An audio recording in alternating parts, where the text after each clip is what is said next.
What's over here? Huh? What's going on? Are you being cute? Can you give me 5? High 5. Oh, good job. Okay. Thank you so much. Thank you. That's a great way to start a video. No, I don't want to pet you. I got stuff to do. I know you don't want me to, but I have stuff to do. So that was Spork. And to quote our biggest poet laureate here in the United States, Britney Spears, oops, I did it again. I bought too many video games. Way too many. Okay. No, yeah, I bought too many video games. I was going to try to justify it by saying, oh, it's been like 8 months since I've done a pickups video. Still, that's too many video games. What I am going to do, though, is I am going to give you guys my pickups video, because pickups videos are always fun. I do enjoy doing those. And I think what we're going to do is try to commit to doing like maybe one of these every 3 months instead of like every 8 or 9 months like I've been doing, because everyone should really pop some popcorn, pack a juice box, perhaps call a Sherpa to guide us to the end of this video, because buckle up, kids. It's going to be a long one. Oh, God, that lighting sucks. Okay, that's better. We're going with that. This is the lighting we're dealing with, Jay. This is how you're going to do it. If I do that, yes, no shadows on my face. That's what we're looking for. Let's get some white balance on it while we're doing this. These are the fun videos, folks. These are the outtakes. This is the good stuff here, okay? This is the white balance. All right, here we go. Fun! I've been doing this for 6 years. You'd think I'd know what the hell I'm doing by now. Okay. Lock it in.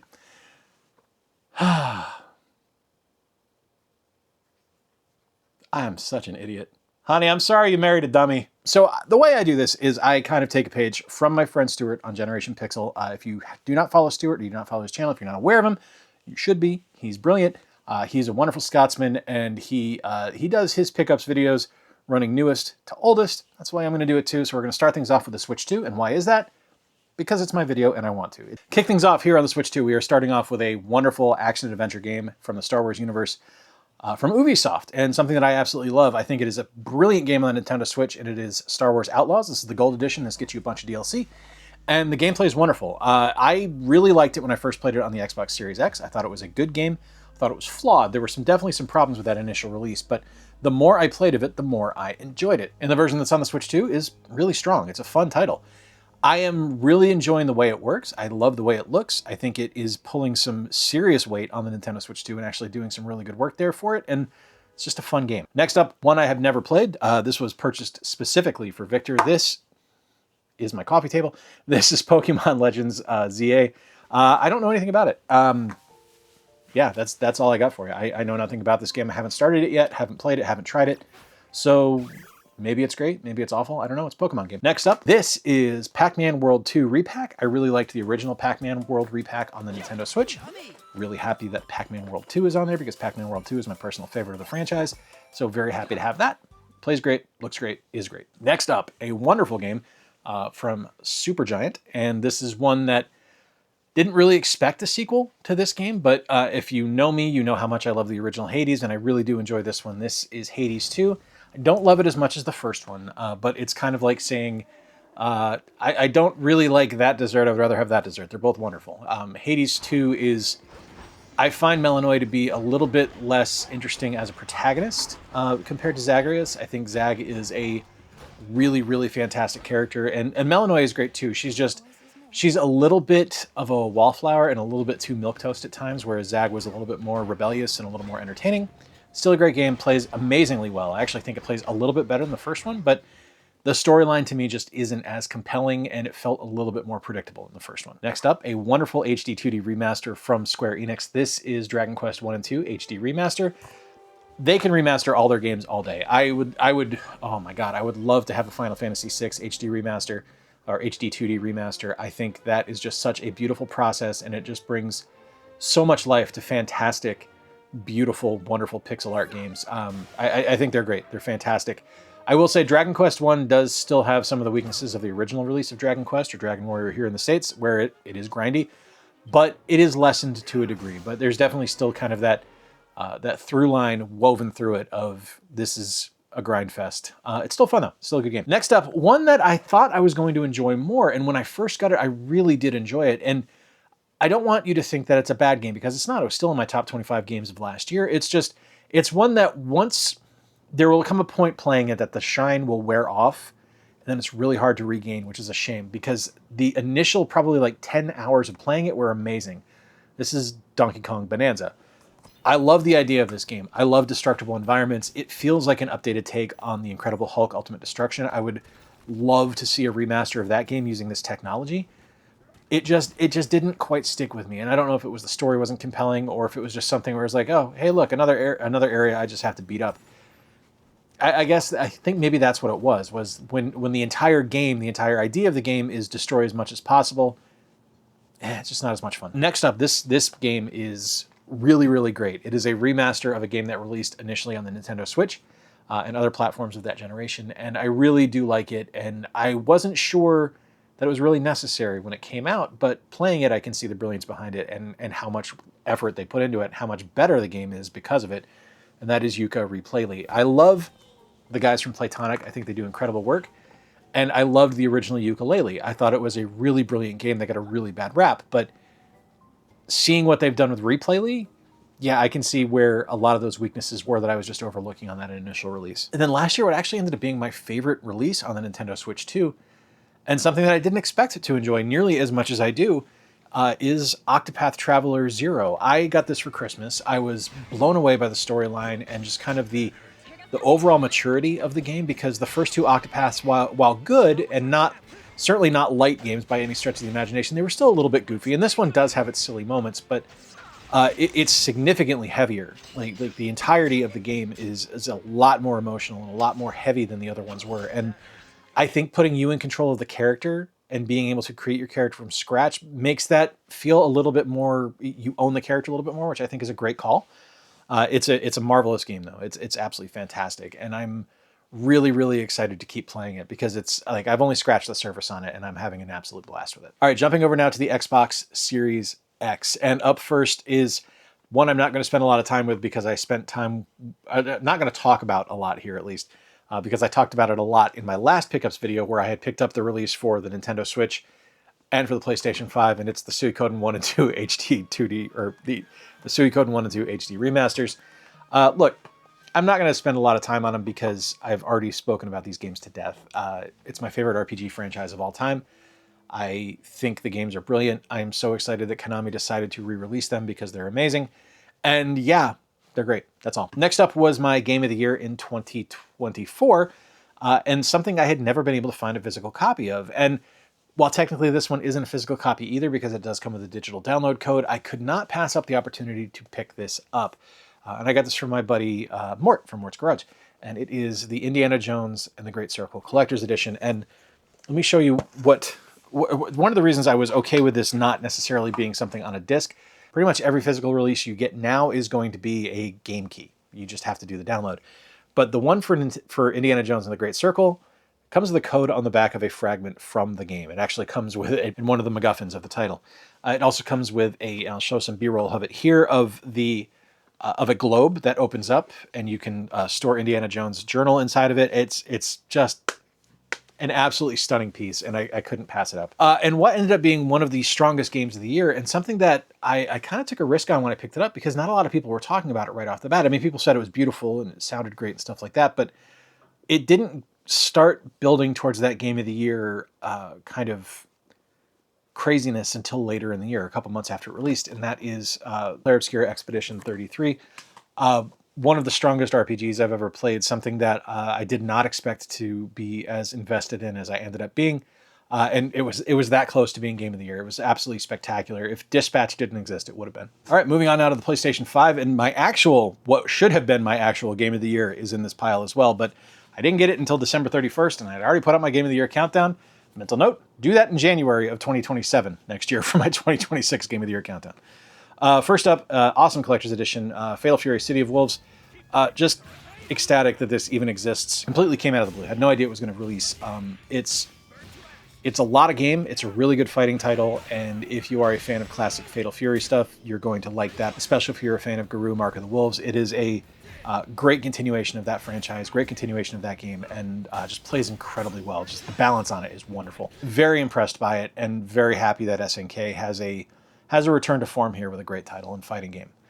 We saw it last year with King of Fighters 15, but this one here is a really strong entry back in the Fatal Fury series. Very excited for what's to come. I hope there's more. Next up, an awesome remaster. This is Epic Mickey Rebrush, and this was so necessary because the Epic Mickey games, as much as I enjoyed them, were deeply flawed on the original hardware. They didn't play perfectly well. They didn't play great. There was a lot of bugs, a lot of sacrifices had to be made for the hardware at the time, and I really wish that they had done better because I would love to have seen this franchise continue, but the Rebrush game is amazing. It looks and plays amazingly well. Now, as far as what my game of the year would be, it's this one right here, Ghost of Yote, which I did not get until a week and a half, 2 weeks ago, and by far would have been my game of the year. Not even close. Like Dispatch, as much as I loved it, doesn't hold a candle to this game. Legitimately one of the best games Sucker Punch has ever made. I've liked everything that they've made, and this is probably the best they've ever done.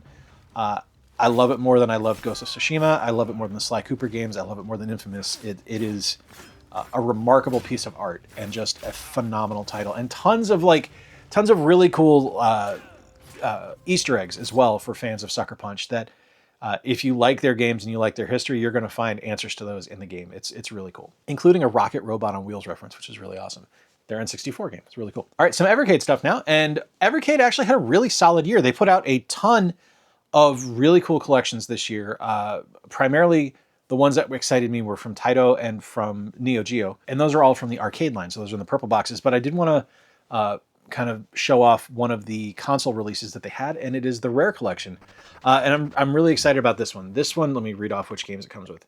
This comes with Attic Attack, Gunfight, Jetpack, Night Lore, Lunar Jetman, Saberwolf, Underworld, Battletoads, Cobra Triangle, RC Pro-Am, Conker's Pocket Tales, and Battletoads Arcade. So a really nice collection of 12 games. I love Evercade. I think Evercade is one of the most necessary things out there for game preservation. I think they do incredible work. And the collections they put out are fantastic. They're really fun. And I am really, really enjoying the stuff they do. Next up are Taito Arcade 1 and Taito Arcade 2. If you're curious about either of these games, link on screen right now where you can check out my ranking of every game that was in those. There's some really strong ones on here, particularly New Zealand Story. Just really, really fun. And then we have the 3 from Neo Geo. These are 3 collections, 18 games apiece, or not 18 games apiece, 18 games total, 6 games apiece.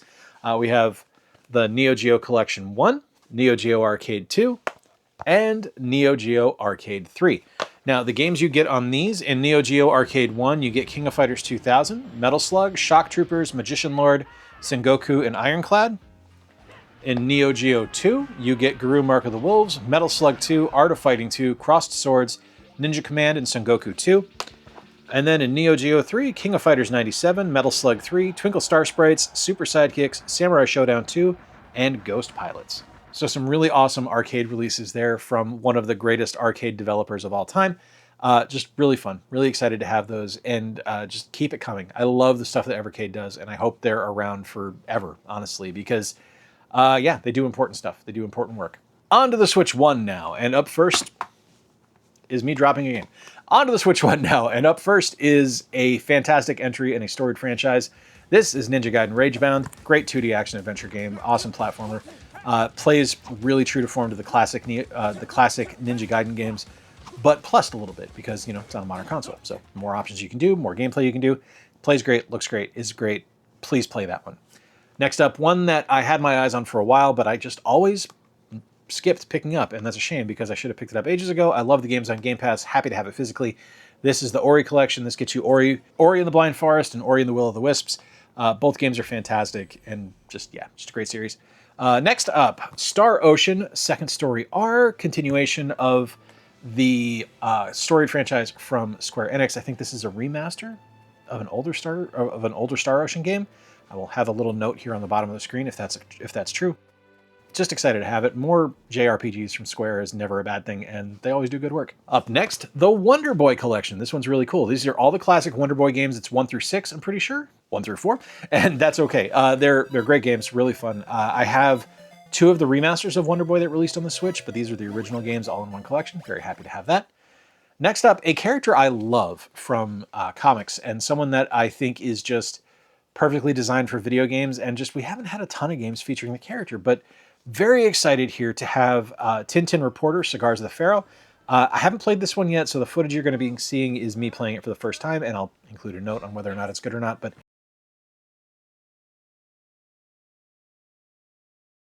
I love Tintin as a character. Very excited to play this one. Next up, a really fun game in the Final Fantasy universe that is a rhythm game, and it's Final Fantasy Theater Rhythm. I'm a fan of the idea, at least. I think it does some really ambitious stuff, and I think it can be a little bit more clever than it needs to be at times, if that makes sense. Whereas it should just be a straight up rhythm game. Sometimes it goes a little bit too far in one direction, but I really enjoy it all the same. And I love being able to play all the different Final Fantasy music. I think that's very cool. Next up, the Switch version of one of my all-time favorite GameCube games, Sphinx and the Cursed Mummy. Love this one. Very excited to have it. This is one that I had waited to find for a long time, and I actually ended up running into it at my local GameStop. I really do like this game, and I wish it had spawned a franchise, but I'll make do with what I have. Glad we got a remaster. It's wonderful.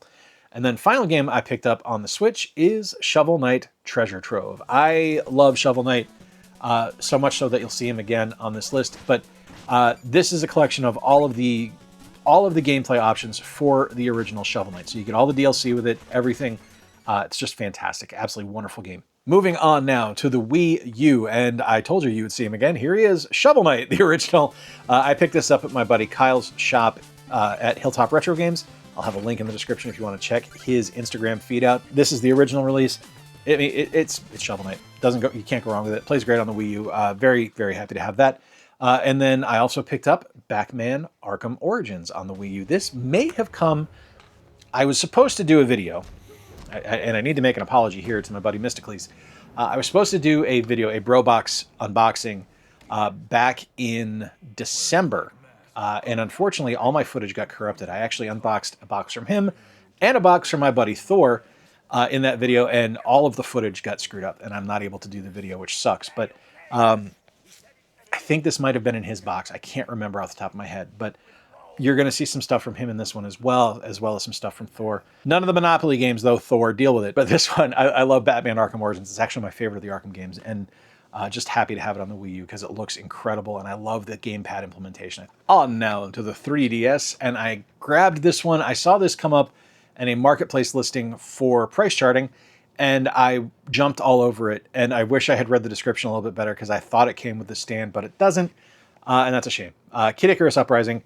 You can use a regular cell phone stand, which I have, and that's fine. It's just, I really thought it was complete in box, and I missed it. But at least I get the slipcase and everything else that came with it. So I'll find one. I'll find a stand eventually. Moving on now to the Xbox 360. And I want to put out a caveat here. I may have picked some of these up before. I may have shown these off before. I do not keep terribly detailed records of my pickups videos. So if I have shown these off before, my apologies. Call me out in the comments. I don't really care. But first up is Banjo-Kazooie Nuts and Bolts, as well as Viva Pinata, which I love Viva Pinata. I never have actually played Nuts and Bolts, so the footage you're seeing is the first time I'm playing it. And as someone who loved the original Banjo-Kazooie games, I'm going to this completely blind, and I hope it's great. Actually, I'll even be more gentle. I hope it's good. I don't have it. It doesn't have to be great. I just want more Banjo-Kazooie in my life. One that I know is not great, but I will buy anyway just because I am such a huge fan of the television show, and one that, and this is, me and LL Cool Games here, we are on the same wavelength, and this is, I think, one of the top 5 greatest television shows of all time, and that's Soup to Nuts, first episode to the conclusion. This is Lost Via Domus.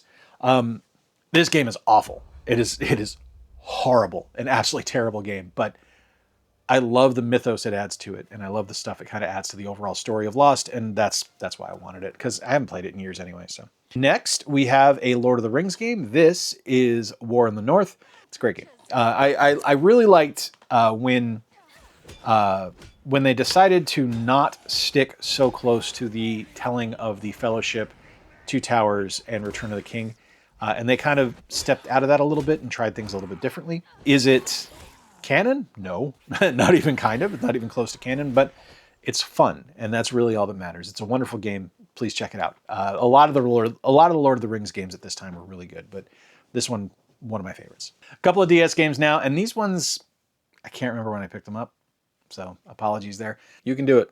There you go, camera. Lunar Dragon Song for the DS, continuation of the Lunar games. Very, very happy to have that. as well as Wario Master of Disguise. Probably the least ambitious Wario game, but a bad Wario game is still better than a lot of good series good games, so I'll take it. Moving over to the Wii now, and up first we have a fighting game set in the Castlevania franchise. This is Castlevania Judgment.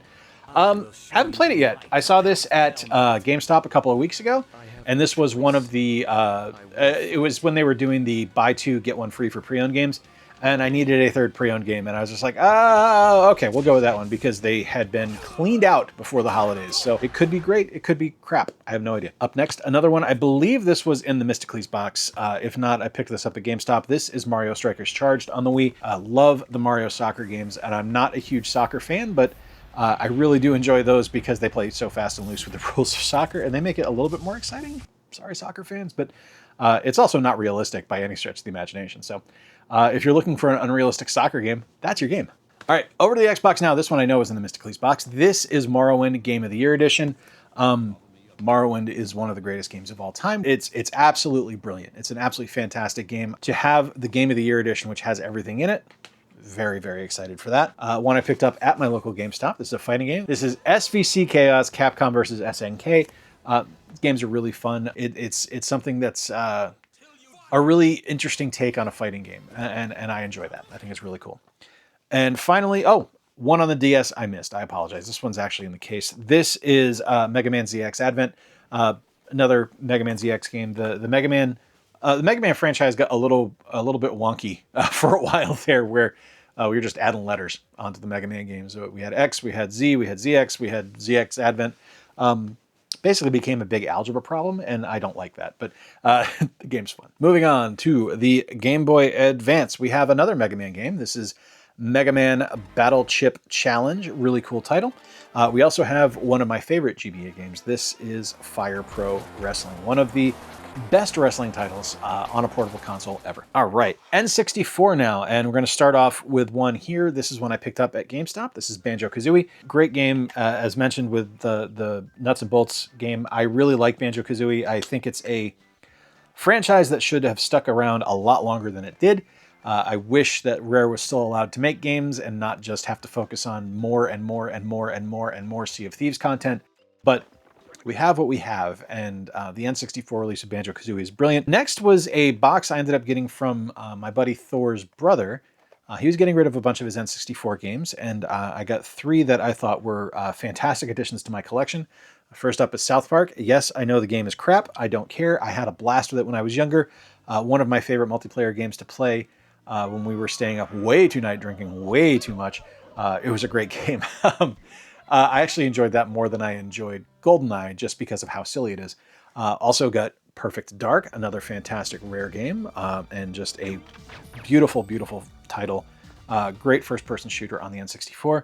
And finally, and probably the biggest pickup of the year, of the last, well, at least 8 or 9 months since I've done this, is Ogre Battle 64. Great tactical strategy game, fantastic title, and just love it. Awesome game. Jumping back now to the PlayStation 1, picked this up at a local shop here in Kalamazoo. This is probably my favorite ever rhythm game on the PlayStation. I know for a lot of folks, they love Parappa the Rapper, but for me, Jammerlamu is where it's at. I think this game is magnificent. I love the music. I love the gameplay. I love the character of Lammy. I love the absolutely ridiculous story it tells, but just a wonderful game. Game Gear now, and this is one that was a gift from my friend Jimmy at Pittsburgh Gaming Expo. Thank you, Jimmy, for this. This is Surf Ninjas. He knows I'm collecting stuff for the Game Gear, and he just was like, hey, you'll probably enjoy this. And it's a Game Gear game, man. I love playing Game Gear games. I don't know what to tell you. I have a lot of fun with them. Some are great, some are terrible, but I have fun with all of them all the same. And yeah. And who would have thought we'd have ever gotten a game based on the property of Surf Ninjas, for real? It was such a strange concept, but there it is. Genesis now, this was in the Mysticles box as well. This is World of Illusion starring Mickey and Donald. I am a huge fan of the Illusion games. I love all of them. I think they're all fantastic, and to get this one complete in box is a huge addition to the collection. All right, SNES now, and first up, this is one I picked up from Game Dad. This is Goof Troop. Goof Troop is, as far as I'm concerned, oh God, I almost knocked everything over. As far as I'm concerned, is one of the most underrated and overlooked games on the Super Nintendo. Absolutely phenomenal title, and something that I know for me personally, I didn't play it because it was a license I didn't give a crap about. And playing it now and hearing my buddy John Riggs talk about it, I decided to try it out, and it's absolutely marvelous. Also picked this up from Game Dad. This is Mega Man X. I prefer the original Mega Man series to Mega Man X, but if you're going to get them, you might as well start at the beginning. It's a really good game. Lots of gameplay differences from the first one, or from the first Mega Man series, but it's still fantastic. And then another one I picked up from my buddy Kyle's shop, Hilltop Retro. This is Final Fantasy III, my all-time favorite Final Fantasy game. It is absolutely magnificent. One of the best stories ever told in a Final Fantasy game, and just a beautiful, beautiful title from top to bottom. Like the opera scene still gets me, man. It's just magical. Couple of original Game Boy games now, and to kind of show off how much I love the Super Off-Road games, I picked up Super Off-Road on the Game Boy. This is the worst of them. Not gonna lie to you, this is absolutely the worst of the Super Off-Road games, but yeah, I still love the franchise. And I also picked up Super Mario Land 2, 6 golden coins. Super Mario Land 2, 6 golden coins. The best of the Super Mario Land games, because after that, they became the Wario Land games. I don't care what they say. It's a marvelous game. Just a really, really great way for someone to see exactly what Nintendo is capable of when they have their heads wrapped around what their hardware can do. Next up, from my buddy Thor, along with too many copies of Monopoly, was Great Football on the Sega Master System.